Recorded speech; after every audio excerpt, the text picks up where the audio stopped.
আসসালামু আলাইকুম রহমতুল্লাহি ওবারাকাতুহু। সম্মানিত প্রবাসী ভাই ও বোনেরা, আপনারা সবাই কেমন আছেন? আশা করি সবাই ভালো আছেন। কাজের ক্ষেত্রে আরবি জানাটা খুবই দরকারি। আজকের ভিডিওর মাধ্যমে বেসিক গুরুত্বপূর্ণ আরবি ভাষা শিখতে পারবেন। বন্ধুরা, তাই সম্পূর্ণ ভিডিওটি মনোযোগ সহকারে দেখুন। আজকের ভিডিওর প্রথম শব্দটি হচ্ছে ইনতা শগল খালাস। এর অর্থ তোমার কাজ শেষ। আপনি যদি কাউকে বলতে চান যে তোমার কাজ শেষ, তখন বলবেন ইনতা শগল খালাস।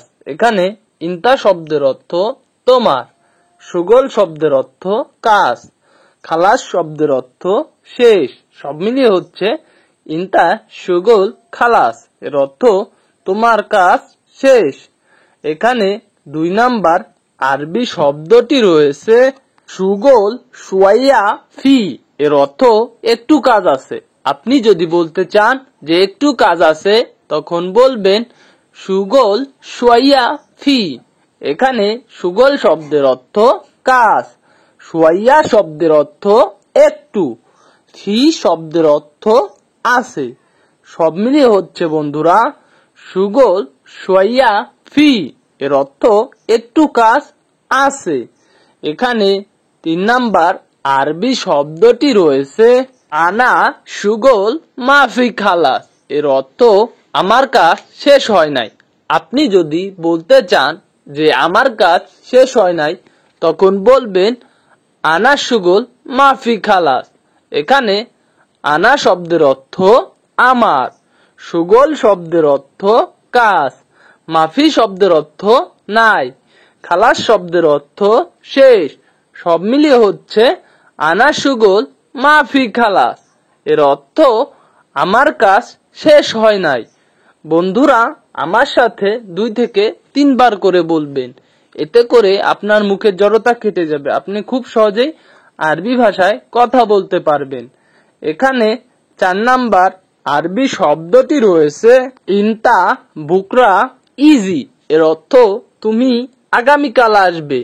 আপনি যদি কাউকে বলতে চান যে তুমি আগামীকাল আসবে, তখন বলবেন ইনতা বুকরা ইজি। এখানে ইনতা শব্দের অর্থ তুমি, বুকরা শব্দের অর্থ আগামীকাল, ইজি শব্দের অর্থ আশা। সব মিলিয়ে হচ্ছে বন্ধুরা ইনতা বুকরা ইজি। এর অর্থ তুমি আগামীকাল আসবে। এখানে 5 নাম্বার আরবি শব্দটি রয়েছে মুদির আনা আবগা ফুলুস। এর অর্থ বস আমার টাকা লাগবে। অনেক সময় আমাদের টাকার প্রয়োজন হয়, তখন আপনার বসকে আপনি বলতে পারেন যে বস আমার টাকা লাগবে। তখন বলবেন মুদির আনা আবগা ফুলুস। এর অর্থ বস আমার টাকা লাগবে। এখানে মুদির শব্দের অর্থ বস, আনা শব্দের অর্থ আমার, আবগা শব্দের অর্থ লাগবে, ফুলুস শব্দের অর্থ টাকা। সব মিলিয়ে হচ্ছে বন্ধুরা মুদির আনা আবগা ফুলুস। এর অর্থ বস আমার টাকা লাগবে। এখানে 6 নাম্বার আরবি শব্দটি রয়েছে ইনতা মিতা আবগা ফুলুস। এর অর্থ তোমার কখন টাকা লাগবে। আপনি যদি বলতে চান যে তোমার কখন টাকা লাগবে, বা আপনার বস যদি বলতে চায় যে তোমার কখন টাকা লাগবে, তখন সে বলবে ইনতা মিতা আবগা ফুলুস। এখানে ইনতা শব্দের অর্থ তোমার, মিতা শব্দের অর্থ কখন, আবগা শব্দের অর্থ লাগবে, ফুলুস শব্দের অর্থ টাকা। সব মিলিয়ে হচ্ছে বন্ধুরা ইনতা মিতা আবগা ফুলুস। এর অর্থ তোমার কখন টাকা লাগবে। এখানে 7 নাম্বার আরবি শব্দটি রয়েছে আলহিন আবগা ফুলুস। এর অর্থ এখন টাকা লাগবে। আপনি যদি বলতে চান যে এখন টাকা লাগবে, তখন বলবেন আলহিন আবগা ফুলুস। এখানে আলহিন শব্দের অর্থ এখন, আবগা শব্দের অর্থ লাগবে, ফুলুস শব্দের অর্থ টাকা। সব মিলিয়ে হচ্ছে আলহিন আবগা ফুলুস। এর অর্থ এখন টাকা লাগবে। এখানে 8 নাম্বার আরবি শব্দটি রয়েছে কাম আবগা ফুলুস। এর অর্থ কত টাকা লাগবে। আপনি যদি বলতে চান যে কত টাকা লাগবে, তখন বলবেন কাম আবগা ফুলুস এর অর্থ কত টাকা লাগবে। এখানে কাম শব্দের অর্থ কত, আবগা শব্দের অর্থ লাগবে, ফুলুস শব্দের অর্থ টাকা। সব মিলিয়ে হচ্ছে কাম আবগা ফুলুস এর অর্থ কত টাকা লাগবে। এখানে 9 নাম্বার আরবি শব্দটি রয়েছে আবগা ওয়াহেদ আলফ রিয়াল এর অর্থ লাগবে 1000 টাকা। আপনার যদি 1000 দরকার হয় তখন বলবেন আবগা ওয়াহেদ আলফ রিয়াল।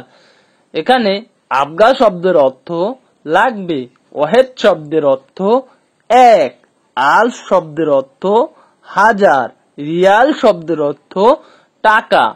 সব মিলিয়ে হচ্ছে বন্ধুরা আবগা ওয়াহেদ আলফ রিয়াল এর অর্থ লাগবে 1000 টাকা। এখানে 10 নাম্বার আরবি শব্দটি রয়েছে খালাস ইনতা শিল এর অর্থ ঠিক আছে তুমি নেও। আপনি যদি বলতে চান ঠিক আছে তুমি নেও তখন বলবেন খালাস ইনতা শিল। খালাস শব্দের অর্থ ঠিক আছে, ইনতা শব্দের অর্থ তুমি, শিল শব্দের অর্থ নেওয়া। সব মিলিয়ে হচ্ছে বন্ধুরা খালাস ইনতা শিল এর অর্থ ঠিক আছে তুমি নেও। এখানে 11 নাম্বার আরবি শব্দটি রয়েছে হাদা শগল মিন সৌই এর অর্থ এই কাজটা কে করছে। আপনি যদি বলতে চান যে এই কাজটা কে করছে তখন বলবেন হাদা শগল মিন সৌই এর অর্থ এই কাজটা কে করছে। এখানে হাদা শব্দের অর্থ এই, সুগল শব্দের অর্থ কাজ, মিন শব্দের অর্থ কে, সৌই শব্দের অর্থ করা। সব মিলিয়ে হচ্ছে বন্ধুরা হাদা সুগল মিন সৌই এর অর্থ এই কাজটা কে করছে। এখানে 12 নম্বর আরবি শব্দটি রয়েছে বস আমি করছি। আপনি যদি বলতে চান তখন বলবেন মুদির আনা সৌই এর অর্থ বস আমি করছি। এখানে মুদির শব্দের অর্থ বস, আনা শব্দের অর্থ আমি, সৌই শব্দের অর্থ করা। সব মিলিয়ে হচ্ছে বন্ধুরা মুদির আনা সৌই এর অর্থ বস আমি করছি। এখানে 13 নম্বর আরবি শব্দটি রয়েছে হাদা সুগল জেইন এর অর্থ এই কাজটা ভালো হয়েছে। আপনি যদি কারো কাজের প্রশংসা করতে চান তখন বলবেন হাদা সুগল জেইন এর অর্থ এই কাজটা ভালো হয়েছে। এখানে হাদা শব্দের অর্থ এই, সুগল শব্দের অর্থ কাজ, জেইন শব্দের অর্থ ভালো। সব মিলিয়ে হচ্ছে বন্ধুরা হাদা সুগল জেইন এর অর্থ এই কাজটা ভালো হয়েছে। এখানে 14 নাম্বার আরবি শব্দটি রয়েছে আনা জেদিদ মাফি মালুম সুগল এর অর্থ আমি নতুন কাজ জানি না।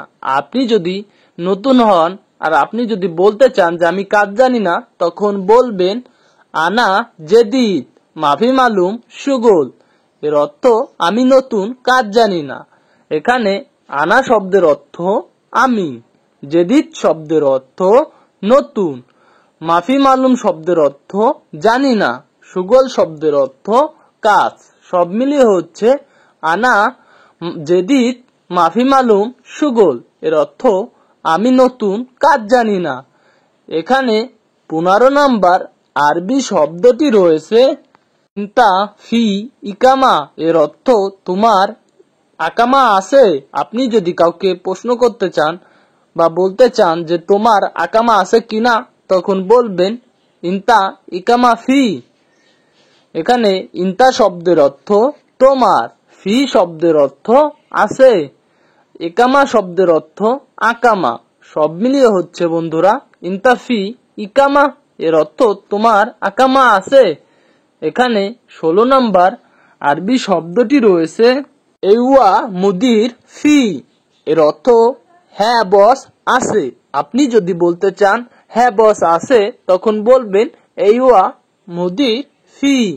এখানে এওয়া শব্দের অর্থ হ্যাঁ, মুদির শব্দের অর্থ বস, ফি শব্দের অর্থ আছে, সব মিলিয়ে হচ্ছে বন্ধুরা এইওয়া মুদির ফি এর অর্থ হ্যাঁ বস আছে। এখানে 17 নম্বর আরবি শব্দটি রয়েছে ইনতা মাফি মালুম সুগোল, এর অর্থ তুমি কাজ জানো না। আপনি যদি কাউকে বলতে চান যে তুমি কাজ জানো না, তখন বলবেন ইনতা মাফি মালুম সুগোল, এর অর্থ তুমি কাজ জানো না। এখানে ইনতা শব্দের অর্থ তুমি, মাফি মালুম শব্দের অর্থ জানো না, সুগোল শব্দের অর্থ কাজ, সব মিলিয়ে হচ্ছে ইনতা মাফি মালুম সুগোল, এর অর্থ তুমি কাজ জানো না। এখানে 18 নম্বর আরবি শব্দটি রয়েছে আনা ফি মসিবা, এর অর্থ আমি বিপদে আছি। আপনি যদি বিপদে থাকেন আর বলতে চান যে আমি বিপদে আছি, তখন বলবেন আনা ফি মসিবা। এখানে আনা শব্দের অর্থ আমি, ফি শব্দের অর্থ আছি, মাসিবা অর্থ বিপদ, সব মিলিয়ে হচ্ছে বন্ধুরা আনাফি মসিবা, এর অর্থ আমি বিপদে আছি। এখানে 19 নম্বর আরবি শব্দটি রয়েছে আনা মাফি সুগোল ইনতা, এর অর্থ আমি তোমার কাজ করব না। আপনি যদি কারো কাজ করতে না চান, তখন বলবেন আনা মাফি সুগোল ইনতা, এর অর্থ আমি তোমার কাজ করব না। এখানে আনা শব্দের অর্থ আমি, মাফি শব্দের অর্থ না, সুগোল শব্দের অর্থ কাজ, ইনতা শব্দের অর্থ তোমার, সব মিলিয়ে হচ্ছে বন্ধুরা আনা মাফি সুগোল ইনতা, এর অর্থ আমি তোমার কাজ করব না। এখানে 20 নম্বর আরবি শব্দটি রয়েছে ইনতা মাফিরো আলহিন, এর অর্থ তুমি এখন যাবে না। আপনি যদি কাউকে বলতে চান যে তুমি এখন যাবে না, তখন বলবেন ইনতা মাফিরো আলহিন, এর অর্থ তুমি এখন যাবে না। এখানে ইনতা শব্দের অর্থ তুমি, মাফিরো এর অর্থ হচ্ছে যাবে না, আলহিন শব্দের অর্থ এখন, সব মিলিয়ে হচ্ছে বন্ধুরা ইনতা মাফিরো আলহিন, এর অর্থ তুমি এখন যাবে না। সম্মানিত আরব প্রবাসী ভাই ও বোনেরা, আপনারা যারা আরব রাষ্ট্রে নতুন গেছেন অথবা বাংলাদেশ থেকে যেতে চাচ্ছেন, বিশেষ করে আপনাদের জন্য আমার এই সকল ভিডিওগুলো। আপনারা যদি নিয়মিত আমার এই ভিডিওগুলো দেখেন, তাহলে অনেক কিছু শিখতে পারবেন এবং জানতে পারবেন। তাই আপনারা যারা আমার এই চ্যানেলটিতে নতুন, তারা সাবস্ক্রাইব করুন আর পাশে থাকা বেল আইকনটি চেপে দিন, যাতে করে নতুন নতুন ভিডিও আপনার সামনে চলে যায়। আর যারা অলরেডি সাবস্ক্রাইব করেছেন, তাদেরকে জানাই অসংখ্য ধন্যবাদ। আজকের মতো এই পর্যন্তই বন্ধুরা, দেখা হবে অন্য ভিডিওতে। আল্লাহ হাফেজ।